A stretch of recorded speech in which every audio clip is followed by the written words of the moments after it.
Halo pemirsa YouTube channel saya. Kita sore ini ngopi-ngopi ya. Sambil saya mau ceritain satu buku yang kemarin teman-teman di Facebook pengen ulasannya, yaitu ini bukunya, Why CEO Fail: The 11 behavior that can derail your climb to the top and how to manage them, ya. 11 perilaku yang dapat menurunkan Anda untuk berkarir lebih tinggi, ya, dari David Dolrich dan Peter Cairo, ya, ini ya bukunya. Nah, ini buku yang sangat menarik buat saya karena Dolrich dan Cairo ini, ya, memberikan satu wawasan, ya, tentang bagaimana sih kalau kita menjadi seorang direktur, kita menjadi seorang leader, kita bisa mengetahui ciri-ciri kepemimpinan kita. Terutama kita bisa tahu tentang kelemahan dari kepribadian kita, ya, karakter kita. Lalu apa yang harus kita lakukan jika kita mempunyai satu kekurangan itu, ya. Dolrich dan Cairo mengatakan bahwa tidak ada yang namanya karakter yang sempurna. Semua orang bisa menjadi CEO, semua orang bisa menjadi pemimpin. Asalkan kita tahu kelemahan kita, lalu kita berusaha untuk meminimalkan munculnya kelemahan-kelemahan itu yang akan mempengaruhi pengambilan keputusan. Ya, itu. Nah, kemudian di sini dikatakan bahwa banyak yang CEO gagal. Ya, banyak CEO gagal itu dulu diperkirakan karena mereka tidak bisa menjalankan visinya, mereka tidak mengerti perubahan, tidak memahami arah zaman, mereka tidak bisa berkomunikasi dengan baik dengan karyawan dan lain-lain. Nah, menurut penelitiannya Dolrich dan Cairo, action itu terjadi bukan karena mereka sadar, tapi selebihnya karena mereka ketidaksadaran ketika mereka melakukan action itu. Yaitu apa? Yaitu ternyata keputusan-keputusan itu terjadi karena mereka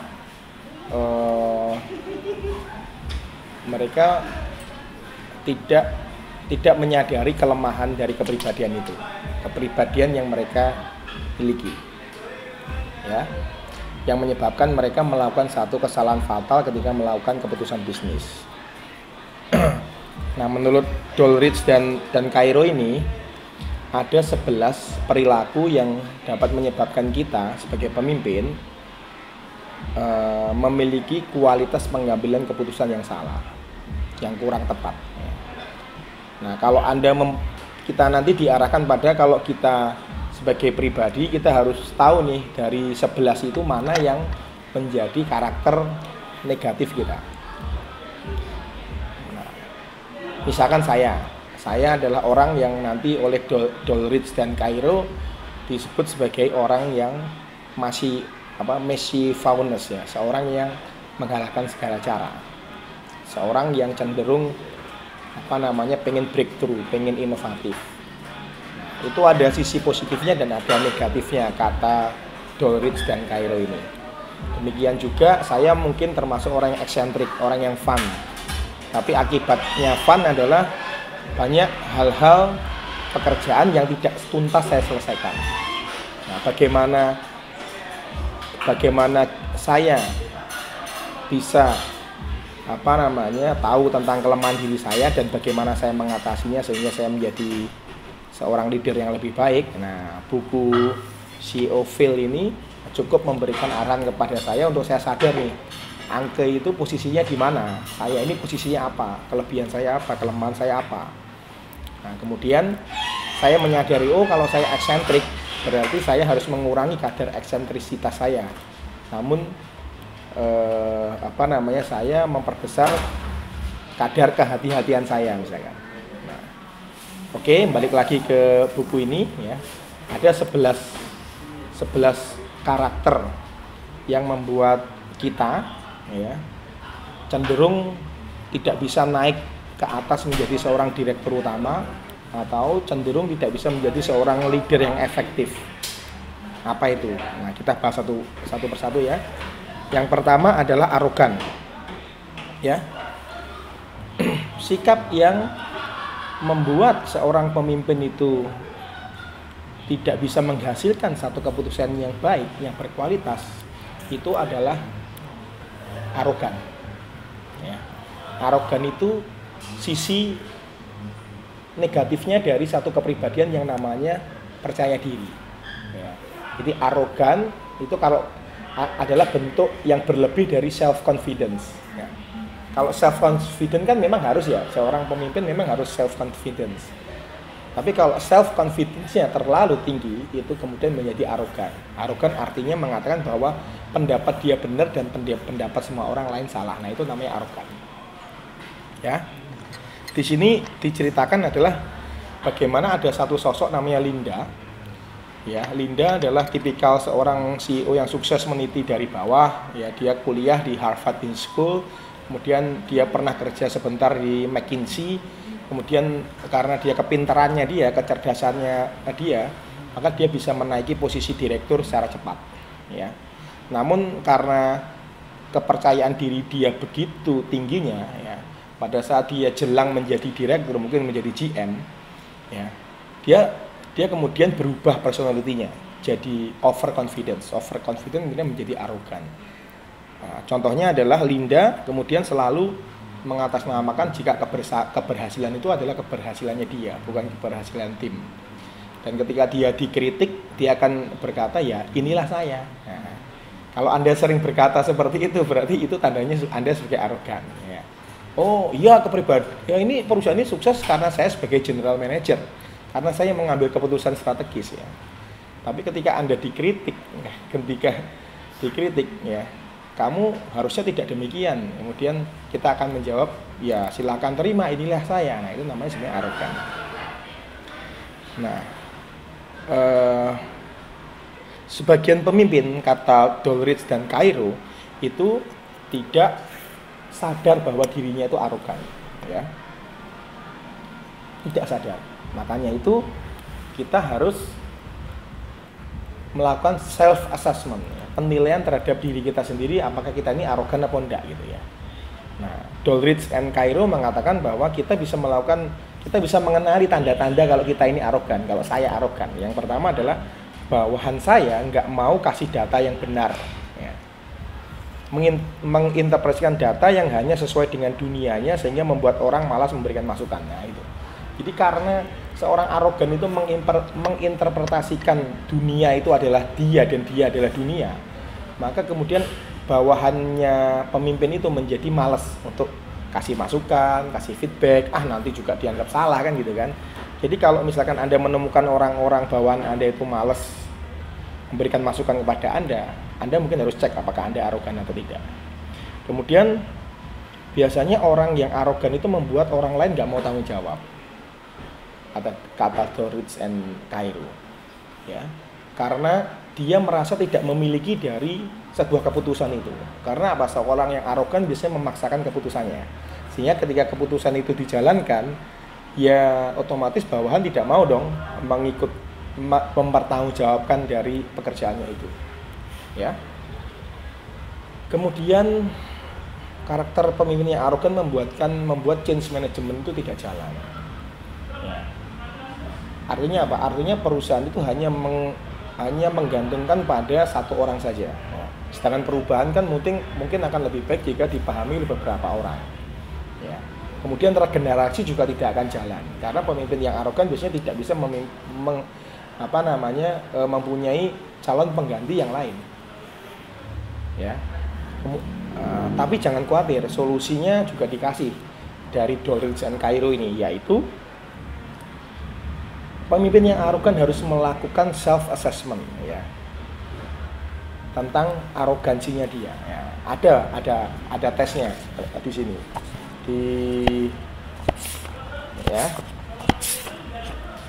di halaman 6 ya, ini ada tes ya. Di halaman 6. Nah, ini ada tes ya, bagaimana Anda bisa mengecek tentang kadar arogansi Anda. ya. Nah, kemudian solusinya lagi apa? Orang yang arogan itu harus mempunyai sahabat sejati yang bisa menilai dan mengevaluasi beberapa kejadian yang menyebabkan kita cenderung kemudian menjadi arogan. Jadi kata Dolorits ini dikatakan bahwa sikap arogan itu tidak selalu terjadi, hanya kadang-kadang muncul. Nah, biasanya kemunculannya itu terjadi pada saat apa? Nah, pada saat kita sudah mulai terlihat arogan, ya kalau kita punya asisten, sekretaris yang bisa mengingatkan atau istri, itu maka lebih cocok kita didampingi. Sehingga ketika kita mau karakter arogan kita mulai muncul, ada yang mengingatkan. Dan yang terakhir adalah pemimpin yang arogan harus melihat masa lalu, ya. Terutama kapan dia pernah gagal karena sifat kepala batunya itu, karena sifat arogansinya itu. Dia harus ingat-ingat kejadian. Oh, pada saat saya arogan, saya pernah di proyek ini gagal. Nah, kegagalan itu yang harus sering diingatkan. Oke, itu karakter yang pertama. Apakah Anda termasuk yang arogan? Nah, Anda harus menilai terhadap diri Anda sendiri, Anda yang bisa menjawabnya. Kemudian yang kedua, melodrama. Melodrama itu adalah orang yang pengen selalu menjadi pusat perhatian. Melodrama itu sisi negatif dari kepribadian yang namanya karismatik. Karismatik itu seorang yang bisa memukau orang dalam jangka waktu cepat, yang bisa mempengaruhi massa dalam jangka waktu cepat. Misalkan adalah Bung Karno, ya. Misalkan sekarang adalah pemimpin DKI kita, Pak Anies Baswedan, ya, seperti itu. Ya, karirnya menanjak karena kemampuan meyakinkan orang. Sosoknya secara fisik mungkin gagah, tinggi dan memukau, ya, ganteng mungkin biasanya. Kemudian suaranya berat, suaranya kuat, ya.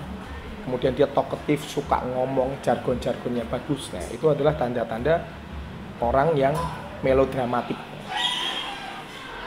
Nah, kalau Anda merasa orang yang demikian, Anda harus mengecek lagi kebawaan Anda. Apakah Anda memang termasuk orang yang melodrama? Yang pertama, kata Dolorits and Cairo adalah lack of focus, ya. Maunya ngomong terus apa yang ada di pikirannya sehingga fokusnya nggak jelas. Nah, ini. Jadi tanda-tanda orang melodramatik ini ngomong terus, apa saja diomongin sama dia, ya. Tapi nggak fokus. Artinya orang itu ketika dia ngomong tuh akhirnya nggak ngerti sih inti pembicaranya sebenarnya kemana sih gitu.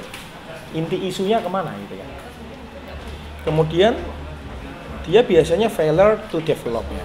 Gagal membangun orang. Karena orang melodramatik ini biasanya talkative, suaranya keras, kencang, bahasa ngomongnya cepet sehingga orang itu segen mau menginterrupt gitu, ya. Akibatnya apa? Akibatnya kemudian orang malas untuk memberikan masukan, ya. Malas untuk menyanggah, ya. Dia pasti kalah secara omongan gitu, ya. Kemudian yang ketiga adalah showboating team, ya. Ya. Jadi karena karakter seorang melodramatik ini cukup menarik, kemudian itu ditiru oleh anak-anak buahnya dan menganggap bahwa karakter pemimpin yang bagus itu yang melodramatik seperti itu, yang berapi-api, yang talkative gitu, ya. Ya. Kemudian yang keempat adalah elevate expectation, ya. Dia seorang yang orator yang ulung, ya, bisa bicara jargon dan menggait perhatian. Namun jeleknya adalah dia tidak bisa mendeliver janji sesuai dengan omongannya. Nah, itu biasanya. Bukan berarti saya pengen ngomong kalau Pak Karno atau Pak Anies tidak bisa mendeliver omongannya, tapi kecenderungannya menurut penelitian ini seperti itu, ya. Kemudian cara menyelesaikannya seperti apa? Cara menyelesaikannya adalah seorang melodramatik itu yang pertama dia harus melihat videonya. Ya, kalau jadi misalkan dia ada meeting di kantor, di video aja.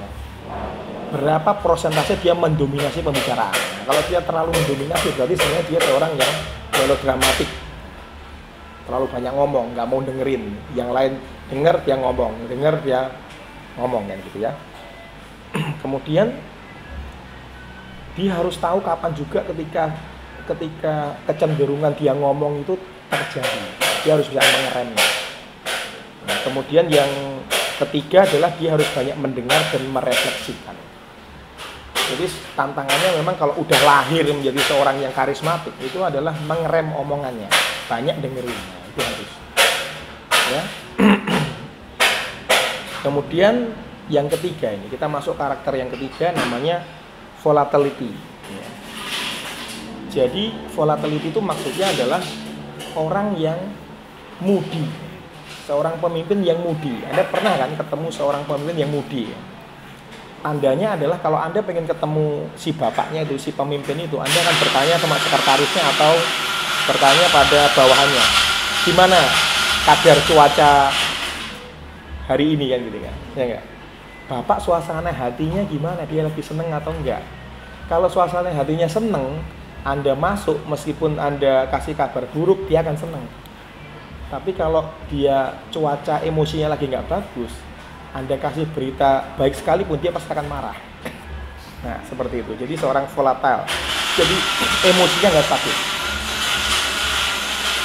Tandanya gini, Anda bisa ngecek Anda volatile atau enggak adalah Anda cek bawaan Anda itu takut melaporkan sesuatu yang tidak baik nggak pada Anda. Kalau bawahan itu cenderung sembunyi-sembunyi, menutupi sesuatu yang jelek, nah, takut untuk ngomong sesuatu yang jelek kepada Anda, maka bisa jadi Anda adalah seorang yang gabungan orang yang arogan plus volatile. Nah, udah arogan, volatile lagi gitu ya. Jadi sudah arogan, moody lagi. Nah, kemudian banyak yang mau tahu mood Anda gitu, benar. Nah, ya, orang mau bertemu dengan Anda, dia bertanya dulu ke sekretaris Anda atau ke bawahan Anda, Bapak, cuaca hari ini gimana, yang lagi marah-marah atau enggak gitu. Nah, itu menandakan Anda sebagai seorang yang volatile. Kemudian orang-orang menjauh, nggak mau temenan sama Anda, terlalu deket-deket. Nanti banyak kena marah gitu. Itu juga tanda Anda seorang yang volatile. Nah, Doleridge and Cairo kasih solusinya. Kalau Anda menjadi volatile, jangan putus asa. Ya, Anda tetap menjadi pemimpin yang baik asalkan Anda tahu bahwa Anda memang karakternya volatile, moody.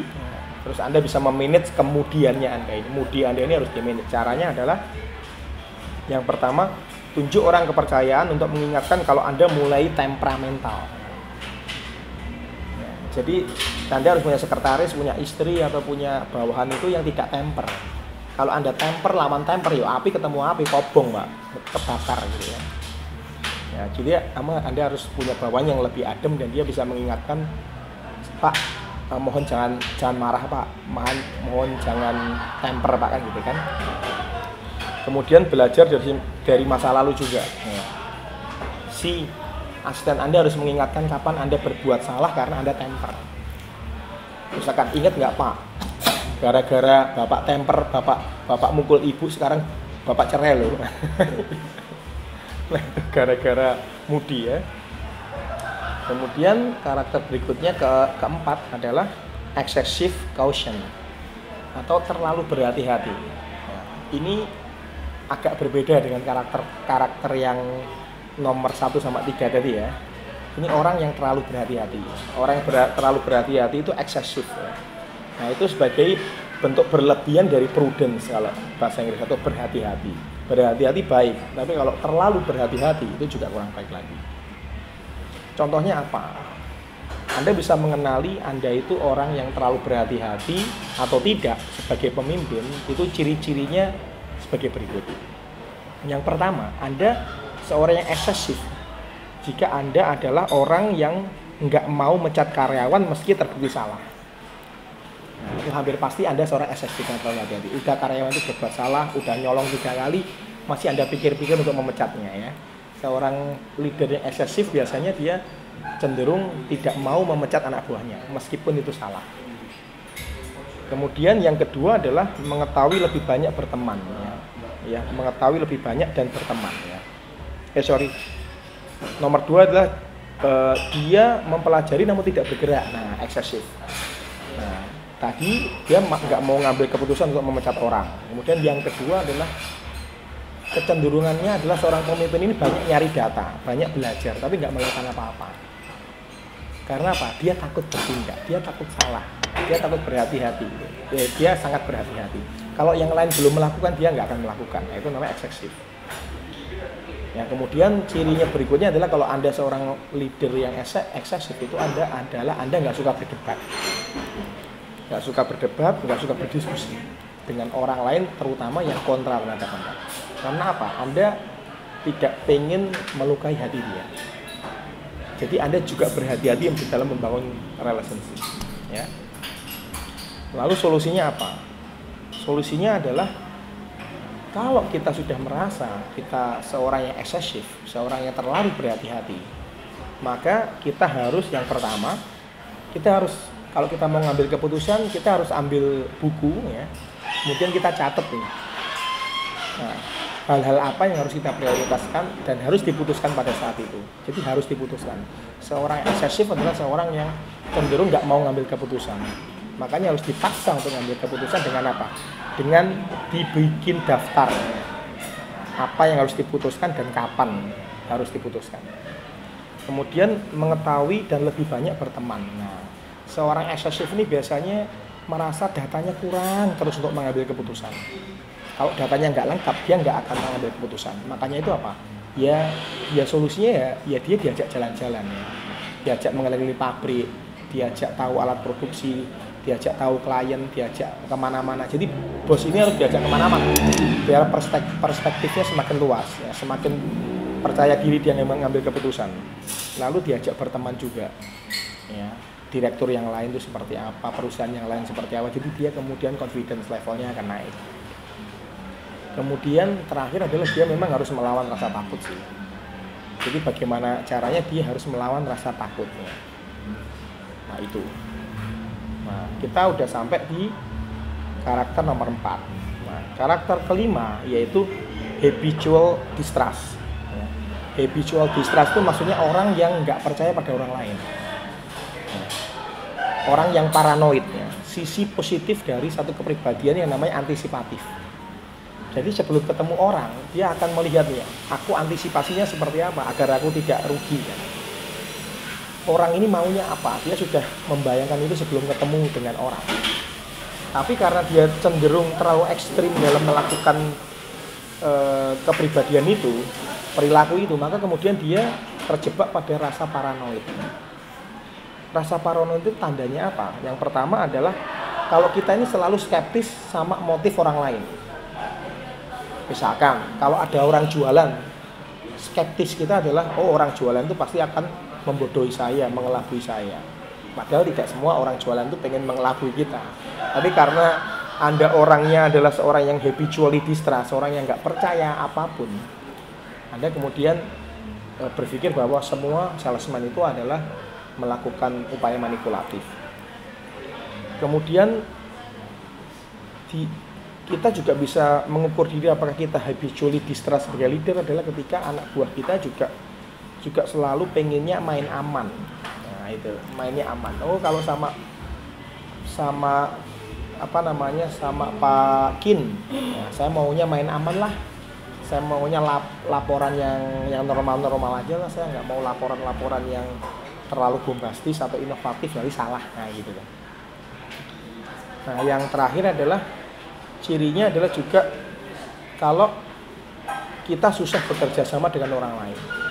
Nah, gimana mau kerja sama wong orang lain selalu didiskreditkan, orang lain selalu dianggap mempunyai motif jahat kepada leader itu, kepada kita. Jadi kita pun akhirnya susah juga membangun hubungan dengan orang lain. Ya. Nah, Doldrich dan Cairo mengusulkan kalau kita menjadi seorang leader yang habitually distrust, kita yang pertama harus menyadari kenapa kita nggak gampang percaya. Kenapa sih kita nggak gampang percaya sama orang? Apakah karena trauma masa lalu atau karena apa? Dan itu harus disembuhkan. Kemudian kita harus menunjuk satu orang yang dipercaya untuk mengingatkan dan diajak diskusi. Jadi dia harus lawan dari kita. Kita kalau orangnya terlalu hati-hati, tidak percaya sama orang, maka partner kita ya berarti orang yang harus optimistik ya. Dan selalu berpikiran positif terhadap orang sehingga ada penyeimbang. Kemudian belajar kasih feedback positif meskipun apapun yang terjadi, meskipun salah. Jadi seorang habitually distrust biasanya kalimatnya nyinyir. Jadi semua laporan itu dinyinyirin, prestasi semua dinyinyirin, ada aja istilah nyinyir dari dia. Nah itu tidak baik. Jadi kalau kita sudah tahu kita suka nyinyir, berarti kita belajar bagaimana caranya agar kalau bawahan kita kasih laporan sejelek apapun kita ambil sisi positifnya. Nah, jangan kita nyinyir, tambah nanti sikap habitually distrust itu semakin meningkat. Kemudian yang keempat adalah kita harus sadar bahwa habitual distrust ini menghambat karir kita. Ya, gimana kita mau naik? Kalau kita tuh nggak pernah percaya sama orang, gimana kita mau naik? Kalau kita selalu menganggap orang itu datang pada diri kita, pengennya negatif terus. Nah, itu harus kita sadari. Nah, karakter ke-6 berikutnya adalah seorang pemimpin yang tidak efektif adalah seorang pemimpin yang aloofness. Aloofness, E-A-E-L-O-O-S-N-E-S ya. Aloofness itu adalah seorang pemimpin yang cenderung maunya menyendiri. Nah, ini bentuk negatif dari kepribadian yang namanya independen, tidak tergantung. Nah, dia orang yang tipikal pendiam, ya, nggak mau populer. Dia kerjanya di kantor, dia nggak mau bergaul, dia tidak mau dikenal. Ada pemimpin-pemimpin yang saya temuin itu juga tipikalnya aloofness ini. Dia nggak mau diliput majalah, itu, ya.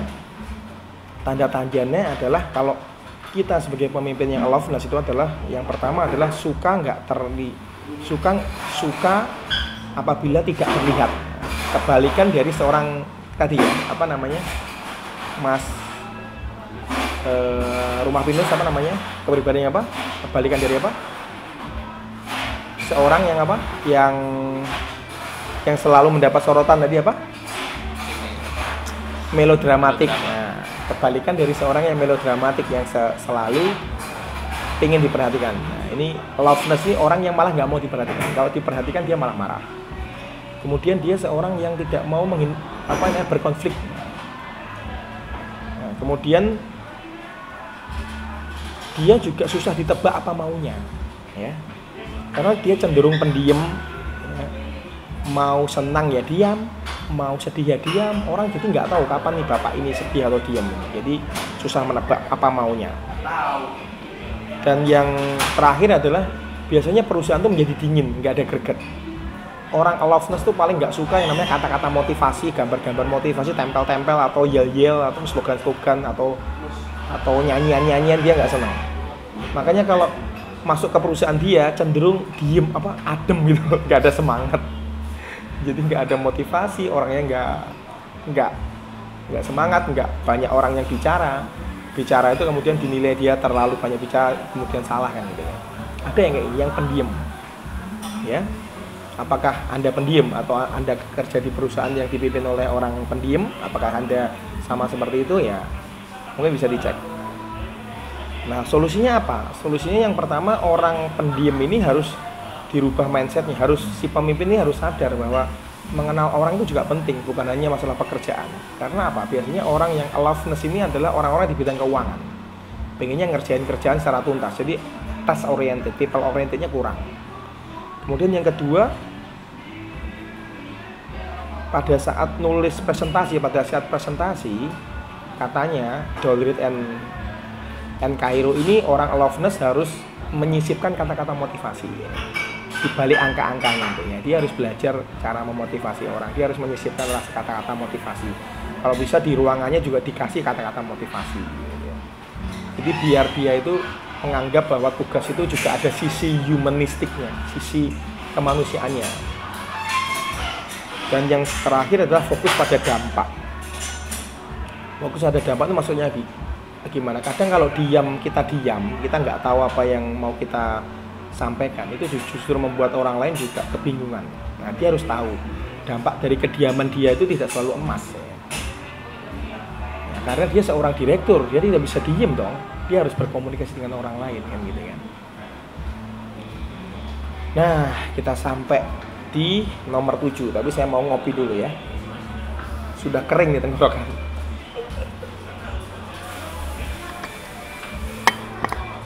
Oke, nomor 7 itu adalah karakter seorang pemimpin yang mischievousness. Mischievousness itu diambil dari kata Machiavellisness lah kalau saya. Orang yang Machiavellis ya, adalah tentunya Anda kenal kan dengan tokoh komunis namanya Machiavellis ya. Yang menghalalkan segala cara. Maksudnya apa? Orang ini pengen menghalalkan segala cara untuk mencapai tujuan. Ya, rambu-rambu ditabrak, peraturan ditabrak, budaya perusahaan ditabrak. Pokoknya dia pengen tujuannya kecapai. Biasanya dia adalah orang yang sangat kreatif, orang yang eksekutor. Orang yang eksekutor. Banyak yang eksekutor. Contohnya orang Machiavellis ini ya Dahlan Iskan sama Ahok. Nah, semua ditabrak sama dia. Bagus juga karena dia pengen cepat ya. Cuma akibatnya apa? Ya akibatnya nabrak peraturan segala macam. Akibatnya konflik ya. Sudah terjadi konflik, kemudian orang-orang juga benci sama dia karena dia tidak peduli pada kebutuhan orang lain ya. Semuanya dianggap tantangan. Ya, dia tidak peduli sama peraturan jam kerja segala macam, pokoknya harus selesai. Dan cirinya adalah orang ini kalau mentok ya, dia akan melakukan dengan caranya dia sendiri. Misalkan apa? Pak Dahlan Iskan nyetir mobil listriknya sendiri, buka tolnya sendiri. Ya, Pak Ahok juga seperti itu. Kalau dia sudah sebel sama orang ya dia melakukannya sendiri gitu. Nah, itu tanda Machiavellisme. Kemudian tandanya dia juga adalah dia suka membereskan masalah sendiri dan dia bosan. Karena dia selalu mencari tantangan-tantangan, dia ingin membereskan semua masalahnya. Kalau masalah sekecil apa dia tidak selesai, dia bosan, pindah ke masalah berikutnya. Nah, akibatnya apa? Akibatnya seorang pemimpin yang selalu menerobos, ya, selalu ingin selesai seperti ini adalah dia dianggap tidak mempunyai ownership. Maksudnya apa?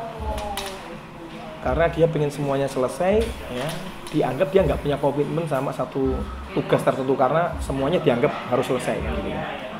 Kemudian dia dianggap sebagai seorang yang menabrak aturan, pakem, budaya perusahaan. Karena dia nggak peduli seperti itu, yang penting selesai.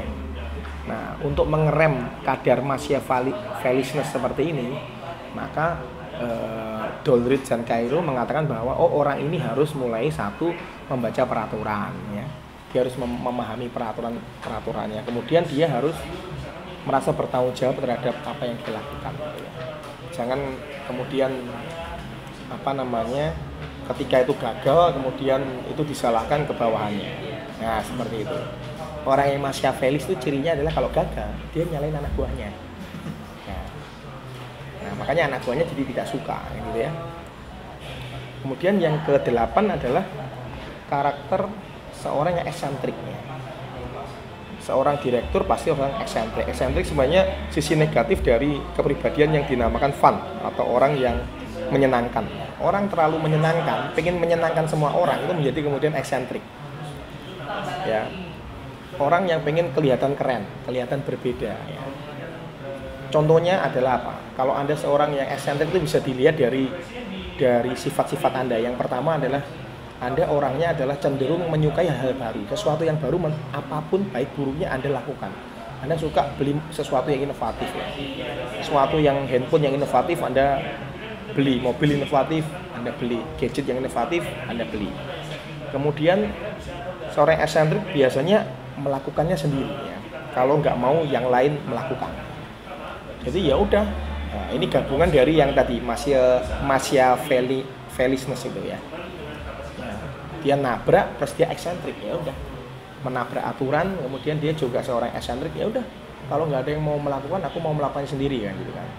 Eksentrik contohnya ya udah kalau semua orang tidak mau sepedaan ke kantor, aku sepedaan sendiri kan seperti itu.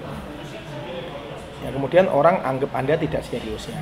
Sisi negatifnya adalah orang menganggap kita sebagai leader itu tidak serius karena apa? Segala macam project itu maunya diterima, segala macam ide itu maunya dilakukan. Ya. Nah, solusinya oleh Doldrich dan Cairo ini dikatakan bahwa seorang pemimpin yang sudah sadar bahwa dirinya itu seorang yang eksentrik, dia harus yang pertama memikirkan dampak dari idenya. Ya, sebelum dia melaksanakan, ya diredam dulu 1-2 hari lah, dipikirin dampaknya apa dulu. Tidak kemudian begitu mendapat ide langsung pengen dilakukan. Kemudian pilih orang-orang yang jago eksekusi. Nah, seorang yang eksentrik ini biasanya suka pada perencanaan ide tapi melaksanakannya kurang. Nah, makanya dia harus memilih orang-orang yang eksekutor yang baik, ya. Bukan seorang yang eksentrik, seorang yang diem tapi melakukan, gitu ya. Nah, tiba pada karakter nomor 9 dari 11 karakter pemimpin yang akan mengakibatkan dia kurang efektif mengambil keputusan. Yaitu apa? Karakter apa? Passive resistant. Nah, ini orangnya diemnya diem, tidak melakukan apa-apa. Passive resistant. Ya, cirinya adalah apa? Cirinya itu adalah dia itu sudah tahu harus melakukan sesuatu, datanya sudah lengkap segala macam, tapi dia tidak melakukan satu gerakan apapun itu ya. Sehingga apa? Bawahan itu marah-marah. Ini gimana sih Pak? Udah dikasih laporan, udah dikasih apa, keputusannya mana gitu kan. Nah, saya juga pernah dapat curhatan dari teman-temannya. Ada di sebuah BUMN. Tidak perlu saya sebutkan namanya. Pemimpinnya baru ganti. Pemimpin yang dulu biasanya dia bisa mengambil keputusan itu 1 bulan misalkan 10 keputusan. Ya, tanda tangan SK surat keputusan. Nah, pemimpin yang baru ini 1 bulan nggak ada keputusan. Baru 3 bulan baru ada keputusan. Akibatnya apa? SK yang harus ditandatangani numpuk semua. Dan semua departemen mengeluh. Semua program nggak bisa jalan. Karena apa? Karena direkturnya terlalu lambat ngambil keputusan. Ya. Jatuh.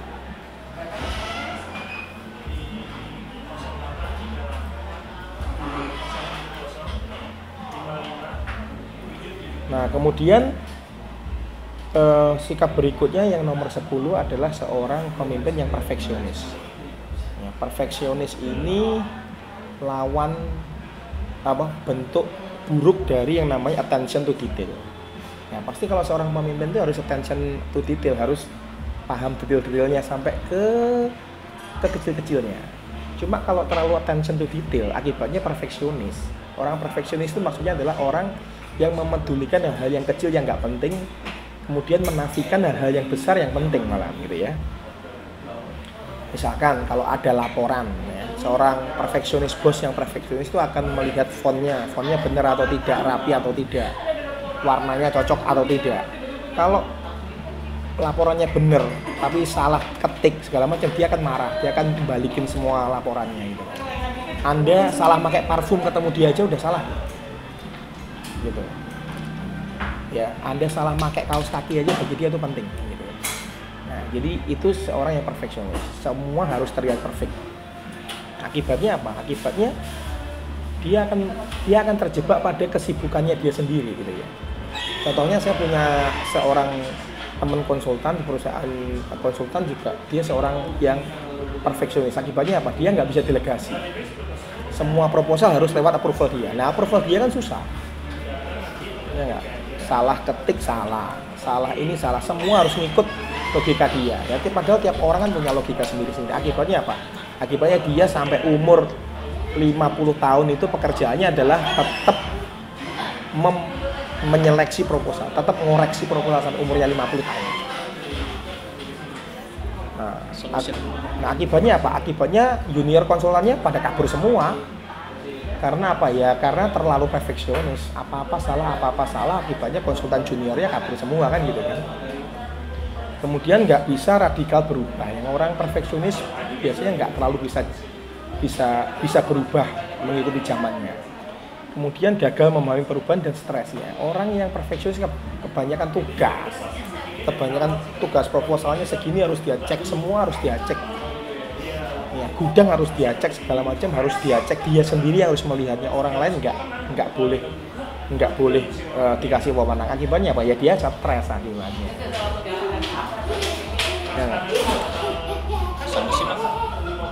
Ya. Solusinya apa? Solusinya ya dia harus ukur biaya stresnya dia sama kebutuhannya. Ya. Jadi dia harus memilah mana yang pekerjaan yang menjadi porsi dia, mana yang enggak gitu loh. Kalau enggak ya repot. Kemudian dia harus ngerjain sesuatu yang prioritas yang penting, kalau enggak ya enggak.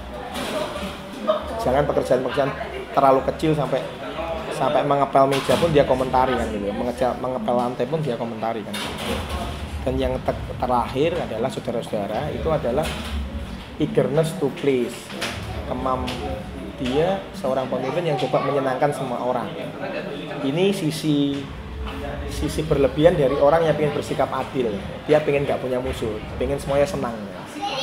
Akibatnya apa? Akibatnya ya justru semua orang menjadi tidak senang karena sesuatu yang tidak menyenangkan ya sesuatu yang salah dia biarkan karena dia pengen membuat orang lain senang. Akibatnya katanya dia adalah dia akan kehilangan loyalitas dari anak buahnya, terutama yang mayoritas. Kemudian nggak ada semangat di dalam perusahaan karena kan pinter goblok, rajin tidak rajin digaji sama dia, prestasinya sama. Kemudian cenderung orang-orang kemudian nggak mau ngambil keputusan yang sulit, yang mudah aja sama saja dihargai. Jadi ngapain saya harus melakukan suatu pekerjaan yang sulit atau keputusan yang sulit gitu. Ya, jadi solusinya apa? Solusinya yang pertama yaitu yakini apa yang perlu dikerjakan dan diyakini. Jadi sebenarnya dia harus memulai untuk bisa memprioritaskan mana yang penting dan mana yang tidak penting. Dia harus bisa memanage konfliknya. Dia nggak boleh menghindar dari konflik. Orang yang ingin menyenangkan semua orang biasanya dia menghindar dari konflik. Seperti itu. Kemudian dia juga harus melakukan upaya bahwa orang yang patut dipertahankan harus dipertahankan. Tidak bisa kemudian orang yang prestasinya kurang bagus kemudian dipertahankan. Dia harus adil pada kinerja, bukan cuma sekedar adil aja gitu ya. Nah itu sekilas ya tentang buku Why CEO Fail. Artinya apa? Banyak si direktur utama itu gagal karena dia tidak menyadari sisi lemahnya dari kepribadian dia. Nah, saya berharap dengan kita membaca buku ini, ya, saya sharing tentang ini, Anda bisa tahu nih, kira-kira Anda ini sisi lemahnya sebagai pemimpin ada di mana? Apakah Anda seorang yang arogan? Apakah Anda seorang yang terlalu berhati-hati? Apakah Anda seorang yang karismatik? Atau Anda adalah seorang yang mencoba menyenangkan semua orang? Nah, gitu. Jadi dengan menyadari itu, maka kita akan tahu, oh, saya kayaknya sisi negatifnya di situ, jadi saya harus menguranginya. Buku ini dengan baik menjelaskan tentang itu. Oke, demikian dari saya.